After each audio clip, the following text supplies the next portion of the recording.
You're 48, Derek. The tech industry doesn't want dinosaurs. Trevor Manning leaned back in his leather chair, that smug grin spreading across his face like he'd just delivered the punchline to the world's cruelest joke. He was about to find out how wrong he was. I set my company laptop on his desk with a soft thud. Then the manila folder. 8 years of building truck flow dynamics from the ground up, and this bastard thought I was done.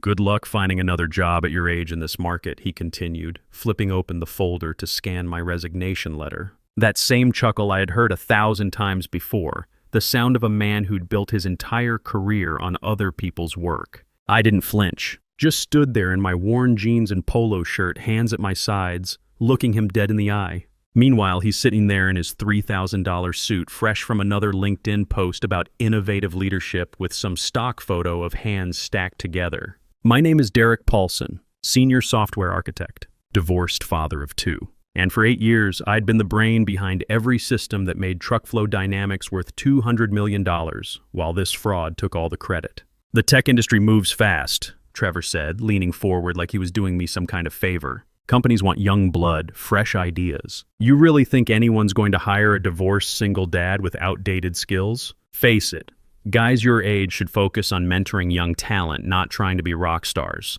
That familiar knife twist. He'd been using my divorce against me for 3 years now. Subtle comments about lifestyle stability and family commitments whenever promotion discussions came up. Never mind that I'd been busting my ass working 60-hour weeks to pay child support while he lived in his Cherry Hills Village mansion with his real estate agent wife, driving his Tesla Model S to work every morning. That's when I opened my mouth for the first time since walking in. I've already been hired, I said, voice steady as bedrock. Apex Logistics Solutions. Principal architect, 140,000 base plus equity. His smile dropped like a stone. Apex? His face went pale. You can't do that. We have non-compete agreements, NDAs.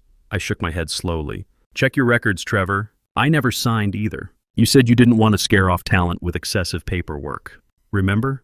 The silence stretched between us like a taut wire. He was blinking fast now, probably running through every conversation we'd ever had about company policies. Besides, I added, picking up my folder, I think you're confusing me with someone else. I was never your talent. I was your safety net. The unraveling started 2 years ago when Sarah packed the last box on a Tuesday morning in March. 18 years of marriage, reduced to cardboard containers and a custody agreement that gave me alternating weekends with Jake and Emma. It's not about the hours you work, she said, taping up a box marked Kitchen Sarah's.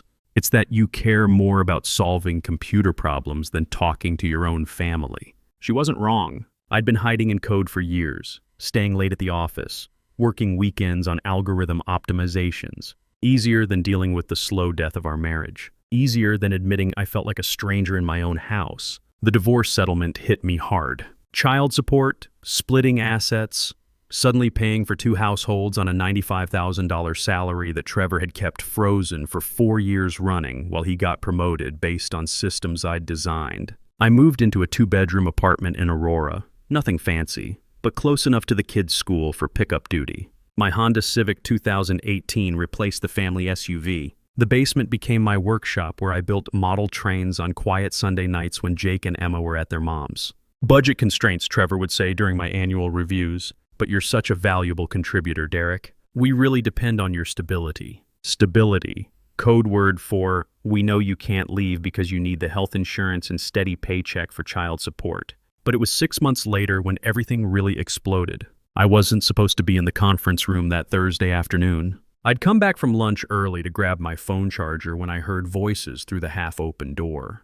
Company all-hands meeting was supposed to start at 2 p.m., but Trevor was already in there with the board, doing his usual song and dance. The real breakthrough, he was saying, tapping his laser pointer against the projection screen, was our predictive routing algorithm. Revolutionary stuff. We're talking about a 23% improvement in delivery efficiency across all major routes. I froze in the hallway. That wasn't just my work. That was my baby. 15 months of late nights in my apartment, weekend coding sessions while the kids were at their mom's, debugging sessions that went until 3 a.m. while I survived on gas station coffee and determination. I'd built that algorithm from scratch, tested it against every edge case I could think of, refined it until it was bulletproof. The beauty of the system, Trevor continued, is how it learns from real-time traffic patterns and weather data to optimize route selection. Took me almost 2 years to crack the mathematical model, but the results speak for themselves. Took me almost 2 years. My hands started shaking, not from nerves, but from pure controlled rage. He didn't just steal credit. He didn't even understand what he was talking about. I'd had to explain constraint optimization to him 3 times just so he could approve the project budget. Had to draw flow charts on whiteboards like he was a freshman CS student. I backed away from the door without making a sound. Drove straight home to my apartment in Aurora, sat in my Honda in the parking lot for 20 minutes, just breathing. Jake was inside working on robotics projects for his high school team. Emma was studying for midterms at CU Boulder, majoring in computer science because she said she wanted to build cool stuff like Dad. That night, I started a folder on my personal cloud drive. No labels, no obvious names. Just a random string of characters that meant nothing to anyone but me. XK9M_backup_2023. And I started collecting everything. First thing I did was screenshot every email where Trevor asked me to dumb down my technical explanations for board presentations. There were dozens of them over the years. Messages like, "Can you simplify the algorithm overview? I need to present this to non-technical stakeholders and break this down for me. What's the bottom line impact? I don't need all the mathematical details." Then I started recording voice memos during my late-night coding sessions. Sitting in my apartment at 11 p.m., talking through my problem-solving process out loud while I worked on my personal laptop. Time-stamped audio of me working through the mathematical models, explaining constraint optimization theories to myself, debugging edge cases that kept me up until 2 a.m. March 15th, 11:47 p.m. Working on the weight distribution problem for multi-stop routes. The issue is that standard algorithms treat each delivery point as independent, but real-world logistics has cascading effects. If you optimize Route A without considering how it affects driver availability for Route B, pure documentation of the creative process, proof that I was the one doing the actual thinking while Trevor was at home posting motivational quotes on LinkedIn. But the real gold mine was in our company's version control system. Every code commit had my username attached. Every breakthrough, every bug fix, every optimization, all traced back to my login credentials with timestamps showing I was working at midnight, 2 a.m. during lunch breaks. Trevor's name appeared exactly 0 times in the development logs. 3 weeks into my collection phase, I discovered something interesting buried in our employee handbook. Section 7.3. Intellectual property developed during personal time using non-company equipment may be classified as independent research, subject to review. Vague language, probably put there by some lawyer who never thought it would matter. I spent the next month working exclusively on my personal laptop during evenings and weekends, rebuilt portions of the routing algorithm from scratch, improved the efficiency by another 8%, documented every step. All on my own time, my own equipment, in my apartment while Jake worked on robotics projects at the kitchen table and Emma called for help with her data structures homework. Then I did something Trevor would never see coming. I wrote up a routine policy clarification for the intellectual property section. Clean language, nothing flashy. Just enough to protect personal research contributions developed outside company hours using personal equipment. Walked it into Trevor's office on a Tuesday morning with my usual stack of status reports. "Legal wants us to update our IP compliance for vendor contracts," I told him, setting the document on his desk.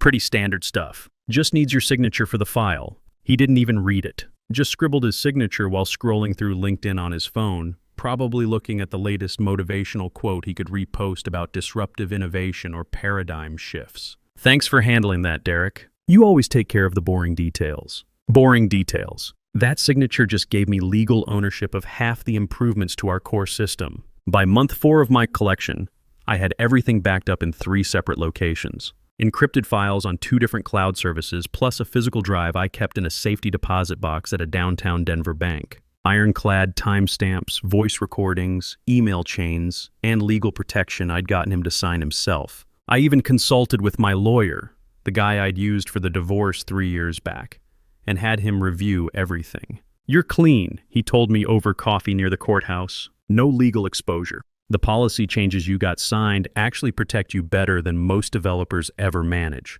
I just needed the right opportunity to use it all." That opportunity came at the Colorado Tech Expo in downtown Denver. I was manning our booth, basically standing there like a prop in my company polo shirt while Trevor worked the crowd in his tailored suit. Tesla car keys prominently displayed on the table, when I spotted her across the convention floor. Rachel Torres, Vice President of Engineering at Apex Logistics Solutions, our biggest competitor. Former Air Force engineer who'd built Apex from a startup into a major player. I'd been following her career for years, reading her technical papers, respecting her work from a distance. She recognized me first. "You're Derek Paulson, right?" she said, walking up to our booth with the confidence of someone who'd commanded military engineering teams. "I've been wondering who actually builds the systems your CEO keeps talking about at these conferences." Trevor was 20 feet away, deep in conversation with some potential investors, gesturing wildly about disruptive innovation and next-generation paradigms. I looked at Rachel, then back at him, then made a decision.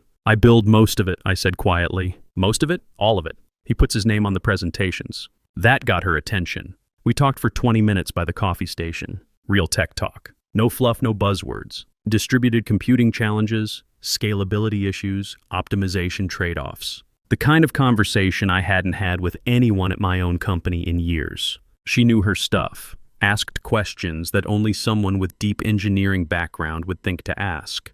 "I've been trying to figure out how TruckFlow's routing system works for 2 years, she said. "Our engineers keep hitting walls trying to reverse engineer the logic patterns." "That's because the core architecture uses layered constraint optimization," I said. "Most people try to solve it with standard pathfinding algorithms, but that doesn't account for real-world variables like driver hours of service regulations, vehicle capacity constraints, and dynamic priority adjustments." When she handed me her business card, she looked me straight in the eye. "If you ever want to work somewhere that values the actual builders instead of the talking heads, give me a call. We need a principal architect, and from what I can see, you're completely wasted here." I didn't call Rachel right away. Spent 2 weeks thinking it through, running scenarios, checking my legal position one more time. That weekend, I took Jake and Emma hiking in Rocky Mountain National Park. Told them I might be changing jobs soon, getting a better opportunity. Emma, 19 and studying computer science at CU Boulder, was excited. "Dad, you've been talking about those algorithms for years. Maybe you'll finally get credit for your work." Jake, 16 and captain of his high school robotics team, was more practical. "Does it pay better?" "Because Mom says college is expensive." Smart kids. They'd inherited my problem-solving instincts, just applied them to different challenges. That night I called Rachel. We met at a brew pub near Coors Field. No corporate setting, no formal presentation, just 2 engineers talking shop over beer and nachos. "I looked into your background after the expo," she said, cutting straight to business. "Your fingerprints are all over TruckFlow's patent filings. 8 different algorithms, all listing you as primary inventor. 8, actually. They missed one in the filing." She smiled. "We've been trying to figure out how TruckFlow's routing system works for 2 years. Our engineers keep hitting walls trying to reverse engineer the logic patterns." For the next hour, I walked her through the theoretical framework, not revealing proprietary code, just explaining the approach. The mathematical models, the decision trees, the machine learning components that adapted to traffic patterns and delivery constraints. By the end of the conversation, she leaned back in her chair and said, "Principal architect, $140,000 base plus equity that vests over 4 years. Your own team of 22 engineers, full development authority, and will cover all legal costs if your current employer tries anything stupid." I thought about my apartment rent, Jake's college fund, Emma's tuition bills. Thought about 8 years of watching Trevor take credit for my work while keeping my salary frozen at $95,000. I shook her hand. "When do I start?" "Soon as you're ready to walk away from that place." I didn't quit immediately. Spent another month preparing everything. Transferred all my personal files to external drives, cleaned up my documentation, made sure every timestamp was clear and defensible. More importantly, I stopped doing anything extra. No more late nights fixing Trevor's presentation slides. No more weekend debugging sessions. No more urgent patches to keep our systems running smooth. I just did my basic job requirements and went home to coach Jake's robotics team and help Emma with her data structures homework. The cracks started showing within 2 weeks. Client complaints started trickling in. Minor system glitches that I would normally catch and fix before anyone noticed. Optimization routines running inefficiently because I wasn't there to babysit them. The predictive algorithm started producing suboptimal routes because it needed constant fine-tuning that only I knew how to do. Trevor called me into his office on a Thursday morning, looking stressed. His usually perfect hair was disheveled, and I could see 3 empty Red Bull cans in his trash. "Derek, we're seeing some performance issues with the routing system. Nothing major, just some efficiency drops. Can you take a look? I'll add it to my task list," I said. "Should be able to get to it next week sometime." "Next week? This is pretty high priority. Walmart's operations team is asking questions. I've got my regular assignments to finish first." "You said last month during my performance review that I needed to focus on documented deliverables instead of ad hoc troubleshooting." His jaw tightened, but he couldn't argue. He had said exactly that, trying to justify another year without a raise. The final piece fell into place when I saw the speaker list for the Rocky Mountain Supply Chain Summit. Trevor Manning, CEO of Truck Flow Dynamics, giving the opening keynote on innovation in predictive logistics, the future of supply chain optimization. I registered myself as an attendee that same day. Rocky Mountain Supply Chain Summit, grand ballroom at the Marriott downtown, packed with about 1,200 industry professionals. I sat in the back row, arms crossed, wearing jeans and a button-down shirt while everyone else was in suits. Rachel Torres was 5 rows ahead of me, part of Apex's delegation. Trevor took the stage in his expensive charcoal suit, the one his wife probably picked out during their last shopping trip to Cherry Creek Mall. His MBA from CU Boulder prominently displayed in his bio slide, along with photos from various conferences where he'd presented my work. He opened strong. Generic corporate speak about pushing boundaries and leveraging data for smarter solutions. Could have been any CEO at any tech conference. The audience was polite but not particularly engaged. Then came the technical section. "Our breakthrough predictive routing algorithm," Trevor said, clicking to a slide with my mathematical models displayed in bright blue text, "represents a fundamental shift in how we approach logistics optimization." I felt my hands clench. Those were my equations, my variable notations, my work. "The system uses advanced machine learning to predict traffic patterns, weather impacts, and delivery windows with 97% accuracy," he continued. "The development process took nearly 2 years of intensive research and modeling to crack the underlying mathematical framework." A hand shot up from the 3rd row. "Can you walk us through the statistical framework? What type of regression models are you using for the prediction layer?" Trevor smiled, the same confident expression I'd seen him practice in the bathroom mirror before board meetings. "It's a hybrid approach. We combine multiple methodologies to achieve optimal results." Non-answer. Pure bullshit disguised as technical expertise. Another question. "How do you handle the computational complexity when scaling across multiple regions? The O of n squared problem gets pretty ugly with large data sets. We've developed proprietary optimization techniques that allow for real-time processing at scale." More generic garbage. I could see people in the audience starting to shift in their seats. These were smart people, engineers, researchers, logistics professionals who knew the difference between real technical content and marketing speak. A woman near the front stood up. I recognized her. Dr. Sarah Chen from Colorado State University's Logistics Research Department. She'd published papers on constraint optimization that I had referenced in my own work. "I've reviewed your published papers," she said, voice cutting through the room like a blade. "The mathematical models you're showing don't match the algorithms described in your technical documentation. The constraint optimization functions are fundamentally different."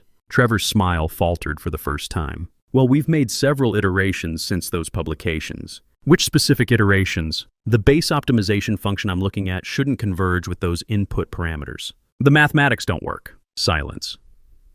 Trevor was staring at the slide, probably trying to remember what any of those symbols meant. I'd drawn those equations on his whiteboard 6 months ago, explaining each variable 3 times before he nodded and said he understood.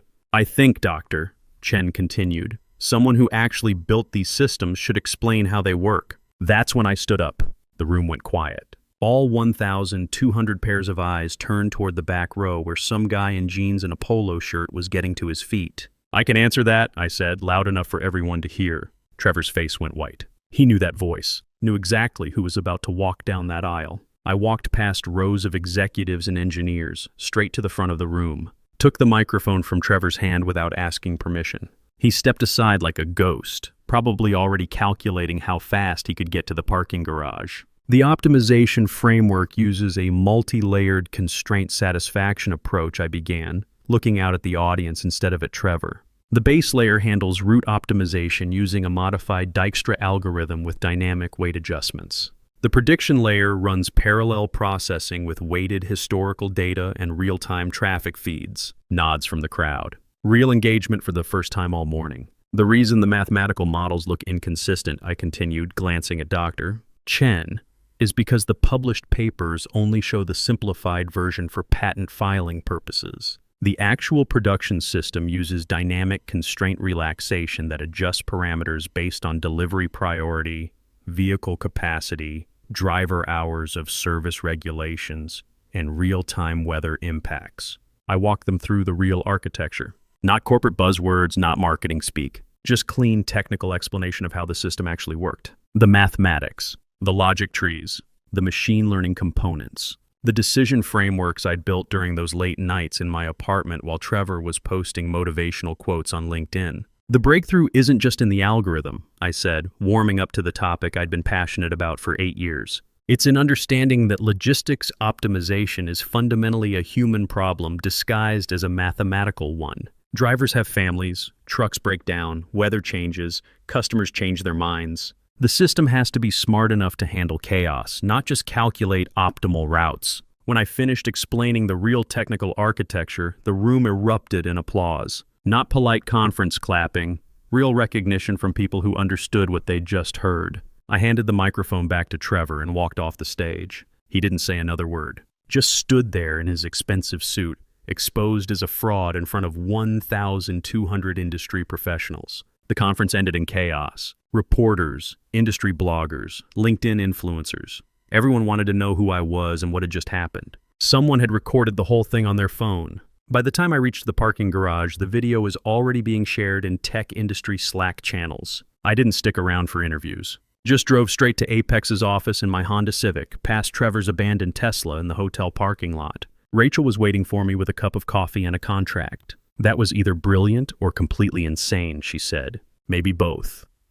Within 48 hours, the industry blogs were running headlines like "Truckflow CEO exposed by real engineer and the architect behind predictive logistics speaks out." The video from the conference hit 50,000 views in the supply chain tech community. Comments ranged from "I knew something was fishy about their presentations" to "This guy just nuked his former CEO from orbit." People who'd been in the industry for years started sharing their own stories about presentations that hadn't made technical sense. Trevor tried damage control, posted a LinkedIn statement about collaborative innovation and team efforts with a stock photo of diverse hands stacked together. The comments section was brutal. Didn't matter. 3 major clients, Walmart, Amazon, and FedEx, canceled their contracts that week. All demanded technical audits of their systems. When Truckflow couldn't produce anyone who understood the core algorithms, the contracts evaporated. The board called an emergency meeting on Friday afternoon. Trevor was out by Monday morning, along with his assistant and half the marketing team. By Tuesday, Trevor's LinkedIn profile had been updated to "seeking new opportunities in executive leadership." The motivational quotes stopped.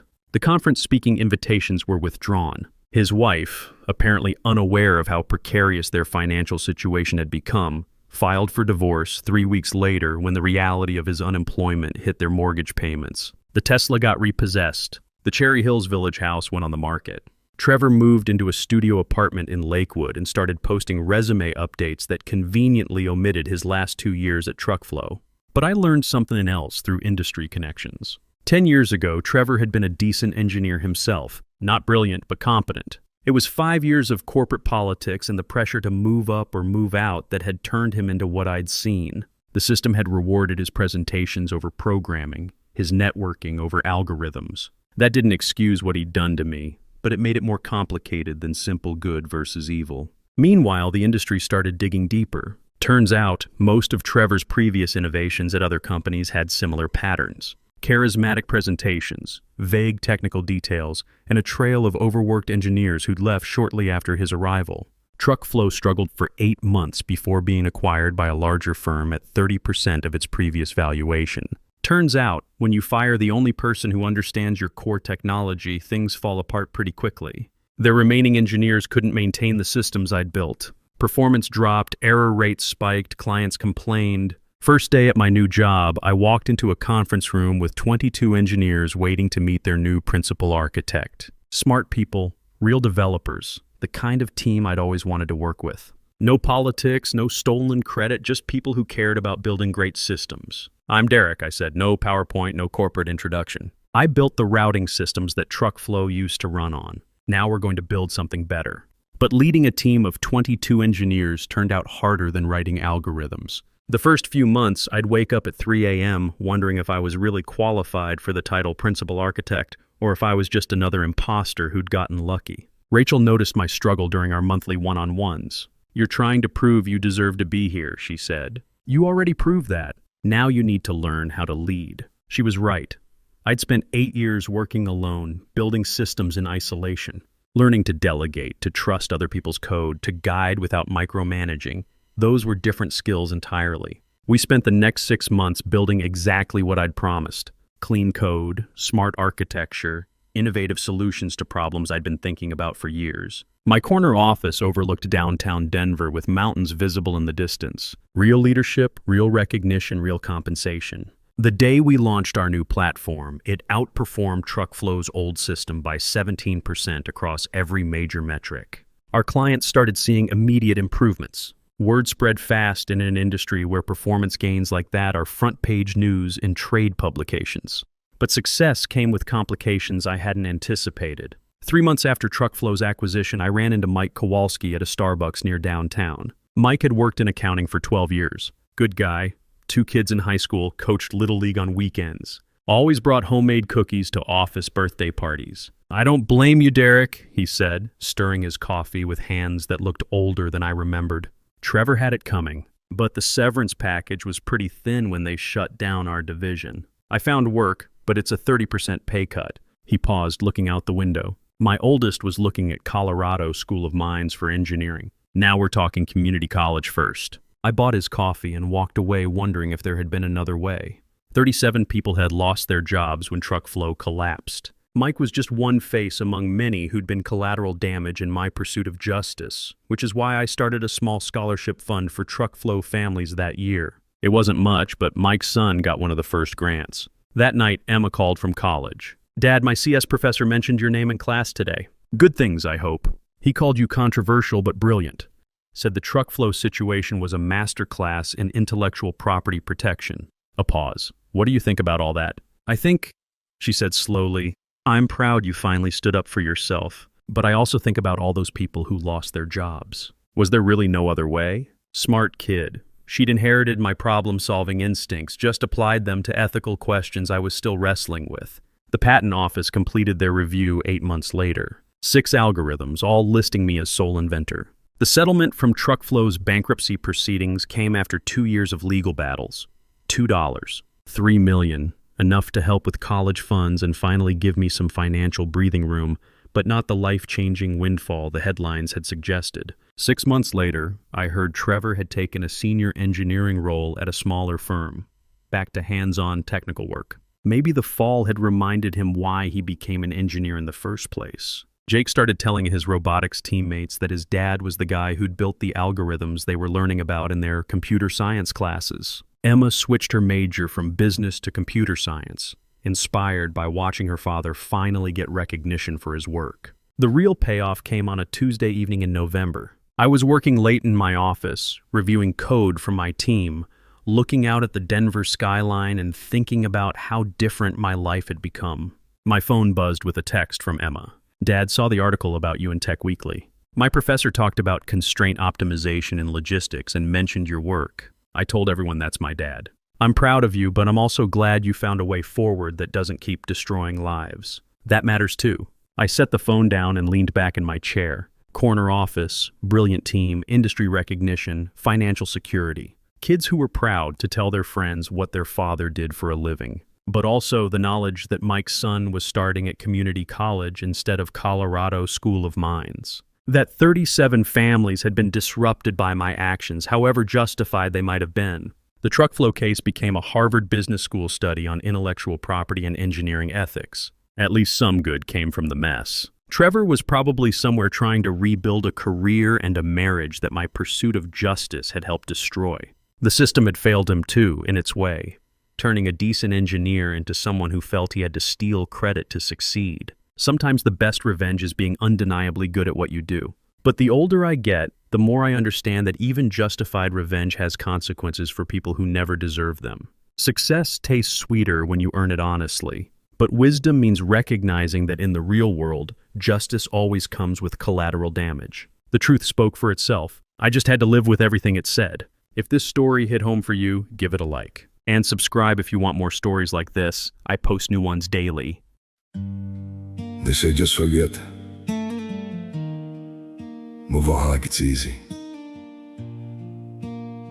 But forgetting you feels like remembering someone I've never seen. I've been trying to erase you from the places in my mind, but the harder that I fight it, the more you're hard to leave behind. Every memory keeps slipping through the cracks I try to close, like a face I should remember, but somehow never know. Forgetting you feels impossible, like chasing something I can't hold, like trying to remember someone that I've never even known. I keep reaching through the silence for a past I can't undo, 'cause letting go of what we had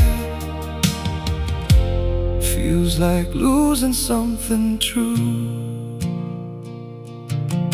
Every moment turns to fragments, every thought just fades to blue, like I'm searching for a feeling that still only leads to you. Forgetting you feels impossible, like chasing something I can't hold, like trying to remember someone that I've never even known. I keep reaching through the silence for a past I can't undo, 'cause letting go of what we had feels like losing something true.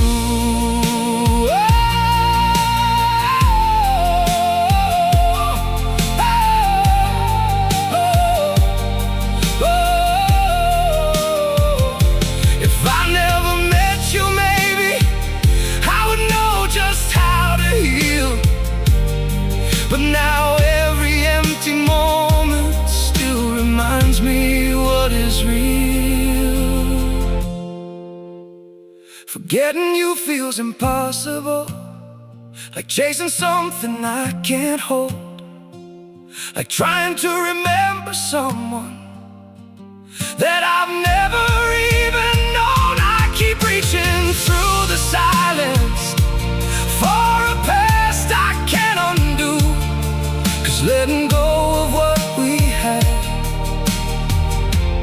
feels like losing something true.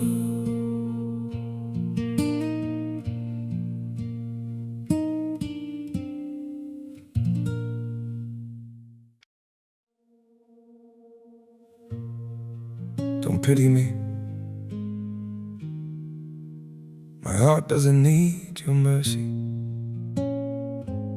I can still stand on my own.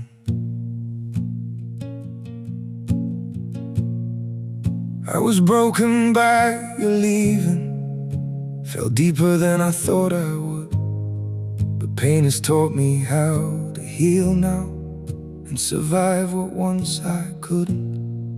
You don't have to look back sadly, don't reach out with guilty hands.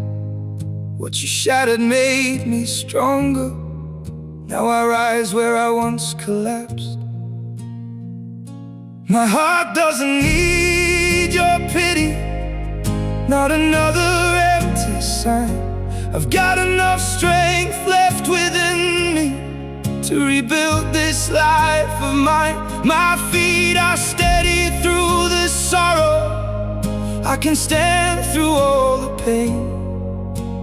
You don't have to save me, darling, I'll learn to breathe again. I once begged for your affection.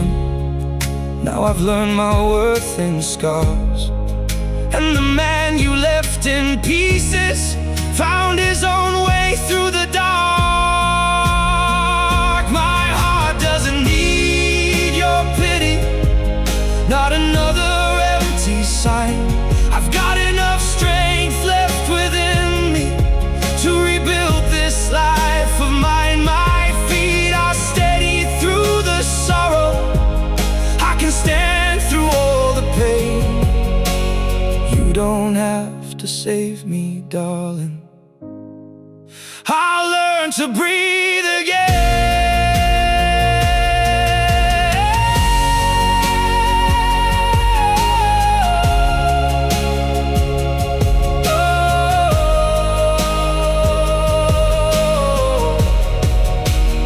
So keep your sympathy behind you. I don't need what's left undone. Sometimes losing who once broke you is how healing has begun. My heart doesn't need your pity, not another empty sign. I've got enough strength left within me to rebuild this life of mine. My feet are steady through the sorrow. I can stand through all the pain. You don't have to save me, darling.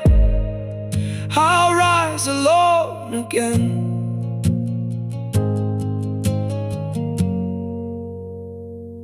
I'll rise alone